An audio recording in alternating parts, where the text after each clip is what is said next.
नमस्कार, स्वागत है आपका दृश्य न्यूज़ में। मैं आपके साथ संदीप पोईवाल। दोस्तों, जैसे कि आपको पता है, हम समय समय पे आपकी मुलाकात करवाते रहते हैं। आज भी हम मुलाकात करवाने जा रहे हैं ऐसी महिला से जो कि आज किसान यूनियन अम्बावत की राष्ट्रीय अध्यक्ष हैं, जिनका राजनीति में आने का बिल्कुल भी मन नहीं था, क्योंकि उनकी फैमिली अलग बिलोंग करती थी। आज हमारे साथ हैं, तो जानते हैं उनकी जीवन की कहानी। हुआ, कॉलेज हुआ और राजनीति में कैसे आए, क्योंकि राजनीति उनके परिवार को, उनकी जो फैमिली थी, बिल्कुल भी सूट नहीं करती थी। तो हमारे साथ मौजूद हैं रश्मि चौधरी। बात करवाते हैं हम रश्मि चौधरी जी से कि कैसा रहा उनका जीवन। तो हमारे साथ मौजूद हैं रश्मि चौधरी। नमस्कार रश्मि चौधरी। पहले तो मैं आपके चैनल का धन्यवाद करती हूँ संदीप, और आप लोग का बहुत बहुत शुक्रिया कि आप लोग आए आवाज़ पर और आपने मेरे बारे में जानने की। आपका भी बहुत बहुत धन्यवाद कि आपने अपना कीमती समय हमें दिया।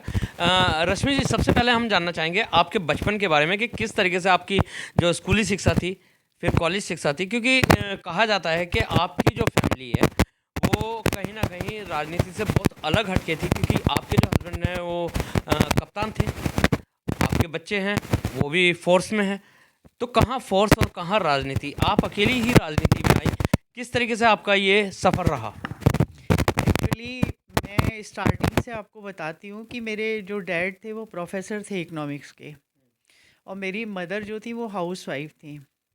तो मेरी जो स्कूलिंग हुई है वो मोदी नगर से हुई है, और मैं फिर उसके बाद डीएवी पीजी कॉलेज में देहरादून में आ गई थी। बीए एमए बीएड मेरा वहीं से हुआ है। और जो मेरा मतलब राजनीति का जो सफ़र है वो मेरी जो स्कूलिंग टाइम था, तो मेरे मेरे जो मदर थे वो बहुत सेवा भाव वाली महिला थी। तो वो हमेशा गरीबों के लिए कुछ ना कुछ करती रहती थी। तो मैं छोटी सी देखती रहती थी कि मम्मी कोई भी अनाथ आया या कोई भी गरीब आदमी आया या कोई भी मतलब जैसे ट्रस्ट बने हुए थे तो उसमें भी मम्मी जाती थी, उसमें भी अपनी सेवा वगैरह देती थी मम्मी। तो मैं वो सारी चीज़ें देखती थी पढ़ते समय। तो फिर जब मैं स्कूल में मेरा 11th था तो मैं बहुत अच्छी मतलब एथलीट भी रही हूँ, क्योंकि मेरा बहुत रनिंग बहुत अच्छा था, मेरा शॉट पुट था मेरा। और जब मैं 11th में थी तो मैं पूरे इंडिया से सेलेक्ट हुई जीआरडी कैंप के लिए। तो मैं एनसीसी में जब मेरा सिलेक्शन हुआ तो हमारी जो 1 मंथ की ट्रेनिंग थी वो बेंगलोर में हुई। तो बेंगलोर में होने के बाद ही मेरा मतलब मुझे सेलेक्ट किया गया कि ये लड़की जो है आगे आने वाले टाइम में मतलब कहीं ना कहीं इसको अच्छे उस पे पहुंचाया जाएगा। रश्मि जी, यहाँ पे एक सवाल है कि एक बच्चा जो होता है, उनका सपना होता है कि मैं बड़ा होके कुछ ना कुछ बनना चाहूँगा, आईएएस, पीसीएस या इंजीनियर, इस तरीके से। आपका क्या सपना था? और वहीं पे अपने सपने के साथ पेरेंट्स के भी सपने रहते हैं कि हम अपने बच्चों को ये बनाएं। मेरा एक्चुअली जो बच्चे जो बचपन से देखते हैं ना फैमिली में, मेरे डैड प्रोफेसर थे। अच्छा, मेरा बैकग्राउंड जो था वो क्या कहते हैं राजाओं वाला था, मैं बड़ौर से बिलोंग करती हूँ।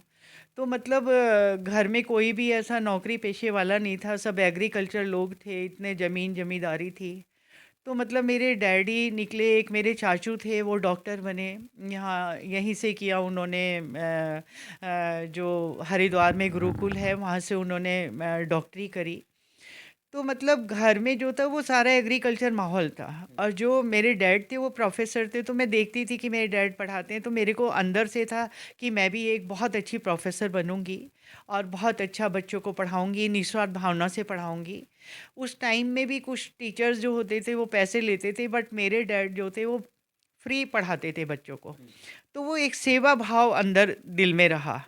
तो वो दिल में रहते रहते रहते रहते जब मैं डीएवी कॉलेज में आ गई तो यहाँ पे भी मैं स्कूल गर्ल रही डीएवी कॉलेज में भी।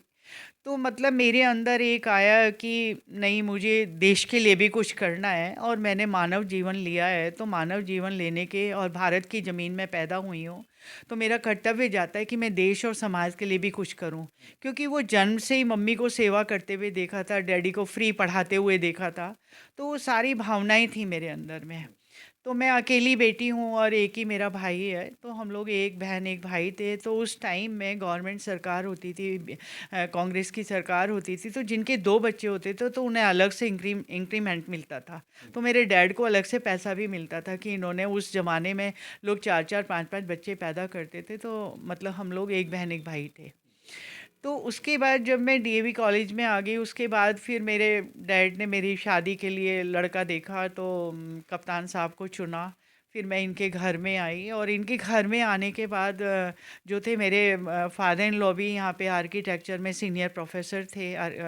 और फिर मेरे सारे जो मेरे जेठ थे वो भी रुड़की आईआईटी से पास आउट, मेरे हस्बैंड भी रुड़की आईआईटी में आए, मेरा बेटा रुड़की आईआईटी में आया और मेरी नंद के बच्चे दिल्ली आईआईटी। तो हमारे घर में जो माहौल था यहाँ पर, वो कम्प्लीटली इतना वेल एजुकेटेड था कि जाट फैमिली में बहुत कम होता है।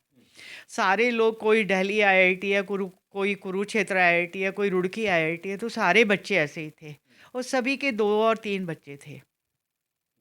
तो जब मैं राजनीति में का तुमने मेरे से पूछा है कि राजनीति में आप किस तरीके से आपका आगमन हुआ, तो मेरी एक दोस्त थी जो मेरे साथ बीएड करा था पारुल, तो वो लेकिन हरिद्वार में। आपने आपने अभी ये बोला है देश सेवा का जज्बा।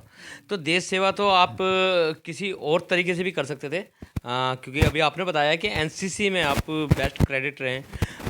एनसीसी के माध्यम से आप आर्मी ज्वाइन कर सकते थे, या फिर एयरफोर्स है, या बहुत सारे फील्ड ऐसे हैं देश सेवा के लिए।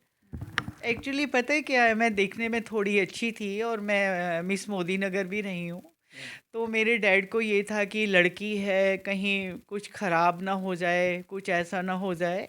तो मतलब डैड ने अपने ही सानिध्य में, अपने ही उसमें मतलब पूरा रखा, क्योंकि मेरा ब्रदर भी डीएवी कॉलेज में ही पढ़ता था। तो भाई की ऑब्जर्वेशन में रखा कि छोटी है ये और उसको पूरा देख के रखना।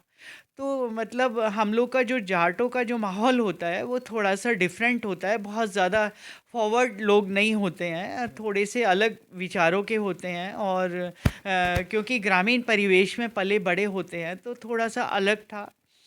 तो उसके बाद क्या कहते हैं, मेरी दोस्त थी यहाँ पर एक पारुल करके, उन्होंने मुझे बोला, उस समय प्रदेश अध्यक्ष जो है यशपाल आर्य होते थे उत्तराखंड के, और हरीश रावत जी एक जाने माने कद्दावर नेता हैं और कद्दावर नेता थे।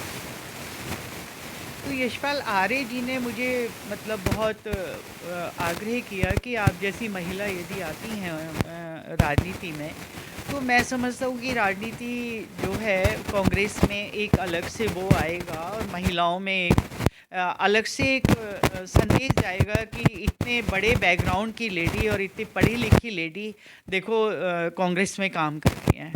तो फिर यशपाल आर्य जी मेरे गुरु हैं, क्योंकि उन्होंने ही मुझे मतलब कि मेरी सारी एजुकेशन, सारा मेरा बैकग्राउंड, सारा मेरा काम देख के, और मैं जब मैं राजनीति में भी नहीं गई थी तो तब भी मैं 10-12 लड़कियों की शादियां कराई थी मैंने। तो मेरा मतलब वही सेवा भाव वाली प्रवृत्ति थी मेरे अंदर, और मेरे हस्बैंड की बहुत अच्छा पे स्केल था तो मैं कर देती थी कि लड़कियों की भाई शादी करनी है और इतना पैसा लगना है, लो पकड़ो, और ऐसे शादी मतलब हमने की। तो आजकल तो लोग जरा जरा सी चीज़ों को भी मीडिया में दिखाते हैं कि हमने ये किया, हमने वो किया। मैं तो राजनीति में आने से पहले मैं कहती हूँ कि जितना मैंने राजनीति में आने के बाद किया है, जनता जितना जानती है, उससे 100 करोड़ गुना मैंने राजनीति में आने से पहले मैंने जनता के लिए कर दिया था। क्योंकि मेरा नेचर था और मैंने अपने घर में देखा था अपनी माँ को सेवा करते हुए। मैं गरीब, कोई भी गरीब मेरे घर में आ जाता था तो मैं उसकी हमेशा वो करती थी, या तो मैं राजनीति में भी नहीं थी। अब तो लोग यदि पानी भी पिलाते तो वो भी मीडिया में दिखाने की कोशिश करते हैं कि हमने ये किया है। तो मेरा ये वाला फंडा ना आज है ना हमेशा रहा। मैंने इतने बड़े बड़े काम किए। इमरान देशभक्त जी मेरे साथ में रहे, 7-8 साल रहे वो मेरे साथ। उन्होंने मेरा एक एक काम देखा है और वो मेरे बारे में बहुत अच्छा जानते भी हैं। इमरान देशभक्त जो जाना माना पत्रकार है उत्तराखंड का, सबसे पुराना पत्रकार है, 45-47 साल पुराना पत्रकार है और इस पत्रकार है। तो मतलब मेरा नेचर था और उसमें मैं आई तो मुझे बहुत अहम जिम्मेदारी दी गई। मैं जनरल सेक्रेटरी बनी उत्तराखंड की।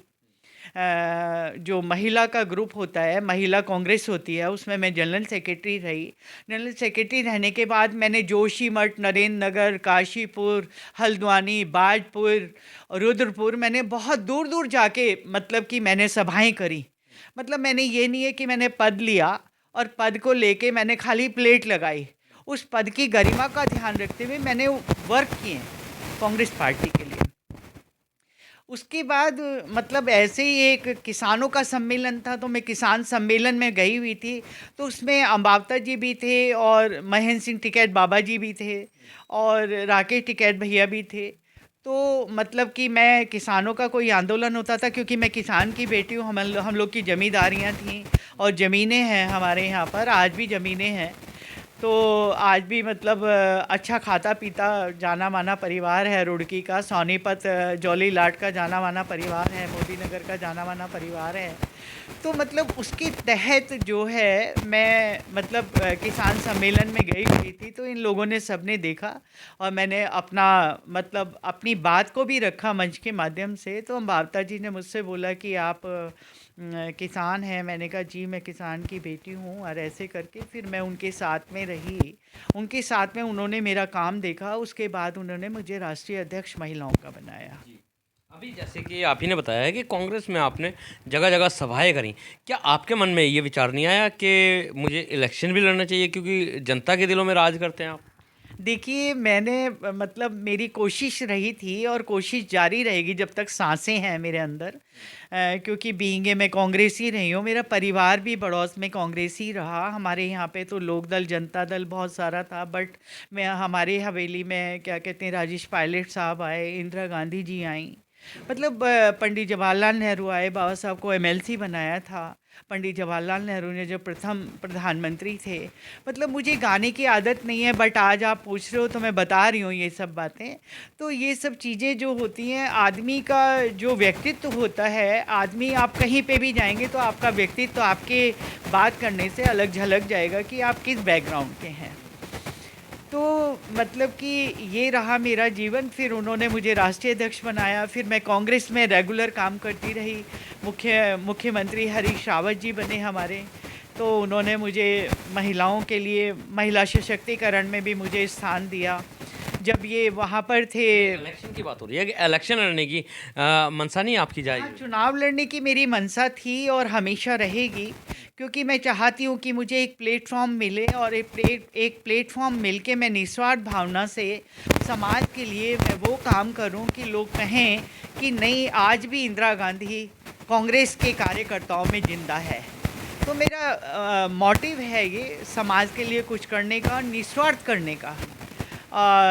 और मैं निस्वार्थ भावना से ही काम करूँगी। यदि मैं कुछ भोलेनाथ, माता पार्वती, गणेश भैया मुझे बनाते हैं और कांग्रेस पार्टी मेरे ऊपर कृपा करती है, तो मैं 100% ऐसे निस्वार्थ भावना से। रश्मि जी, सूत्रों की माने तो आपने कई बार टिकट मांगी है, लेकिन कांग्रेस पार्टी ने टिकट नहीं दी आपको, जबकि आप बता रहे हैं कि गद्दावर भी हूँ मैं और काफ़ी बड़े बड़े काम भी किए हैं पार्टी के लिए। तो क्या कारण रहे हैं कि हरीश रावत की खास होते हुए भी आपको टिकट नहीं मिला? देखिए, हरीश रावत जी सभी के खास हैं और मेरे तो बड़े भाई हैं, और उन्होंने मेरा पूर्ण रूप से अच्छे तरीके से ध्यान भी रखा। जिस समय सरकार में आए उन्होंने मुझे मतलब महिला सशक्तिकरण से लेके महिला आयोग से लेके, और जिस समय सेंट्रल में मिनिस्टर थे उस समय भी मुझे मतलब कि यहाँ पे मेंबर बनाया था उन्होंने। सतर्कता अनुश्रवण समिति का मेंबर थी मैं, सेंट्रल से नॉमिनेशन था मेरा।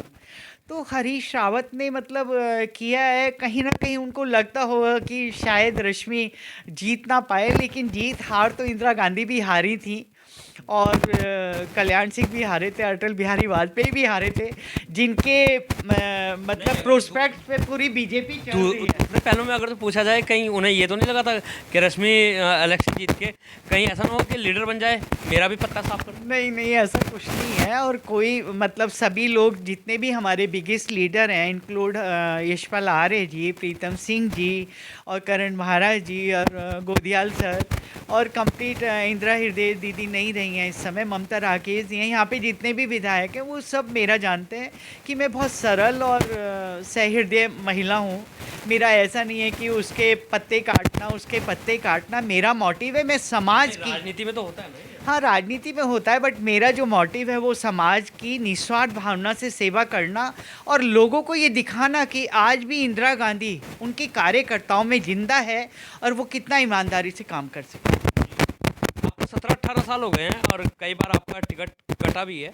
आप कहीं ना कहीं टिकट, अब जो आने वाला समय है, क्या आपको लगता है कि कांग्रेस आपकी कदर करेगी, आपको टिकट से इनाम देगी?